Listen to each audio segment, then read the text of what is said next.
Basketball trending news, bringing you basketball news from all around the world. The balance of power in the NBA remained in the Western Conference with Kevin Durant's stunning decision to play for the Golden State Warriors. But within the West, the scale has swung almost impossibly so for a 73-win team with three All-Stars, even more in the Warriors' favor for the 2016-17 season and beyond. By adding Durant, one of the league's best players and former MVP, to a roster with two-time MVP Steph Curry and All-NBA players Draymond Green and Klay Thompson, the Warriors are heavy favorites to win the championship next year after losing a dramatic 7-game finals series to the Cleveland Cavaliers in June. While some teams improved in the East, not one has improved enough to surpass the Cavs as the favorites to win the conference title season. There is a strong possibility the Warriors and Cavs will play in the finals for a third consecutive time, something no two teams have done, not even the Boston Celtics Los Angeles Lakers of the 1960s and 1980s.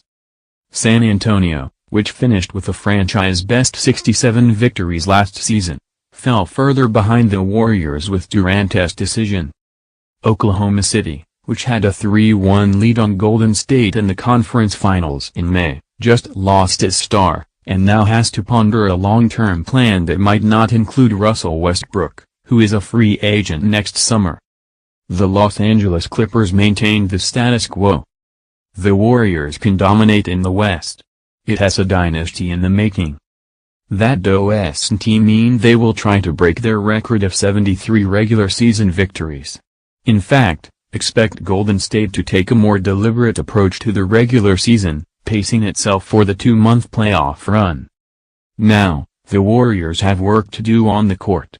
Incorporating 4 All-Stars into the lineup won't be easy, especially on the offensive end.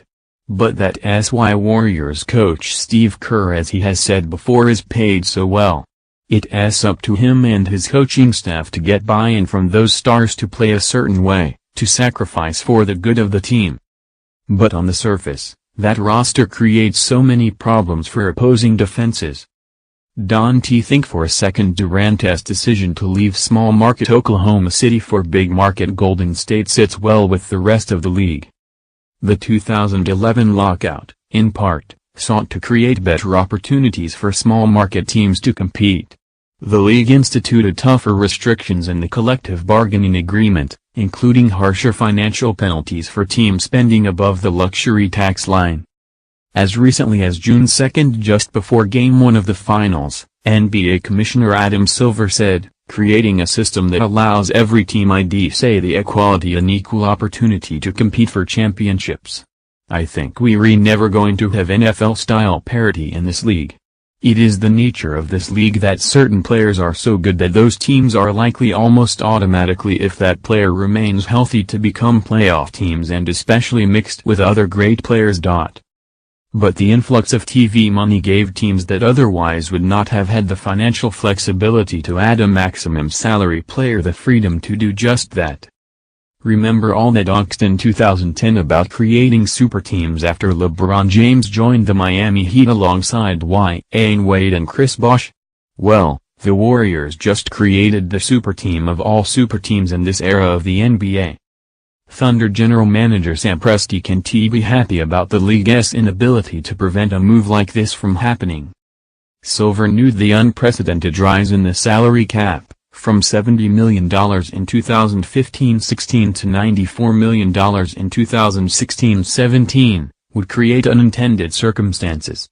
At the 2016 All-Star Game, Silver said, "As I've said before, a dramatic increase in the cap, as we're going to see next year, is not something we modeled when we designed this collective bargaining agreement. We'd prefer a system where teams are managing for cap room, and we'd prefer a system in which stars are distributed throughout the league as opposed to congregating in one market." 5 years ago, NBA owners and front office executives were not envisioning a scenario in which a team with 3 All-Stars could add a 4th. But that's what just happened, and 29 other teams, including the champion Cavs, are wondering how they going to beat Golden State in a 7-game series. Basketball Trending News, your source for the latest news in basketball. Be sure to subscribe to receive notice of our upcoming videos.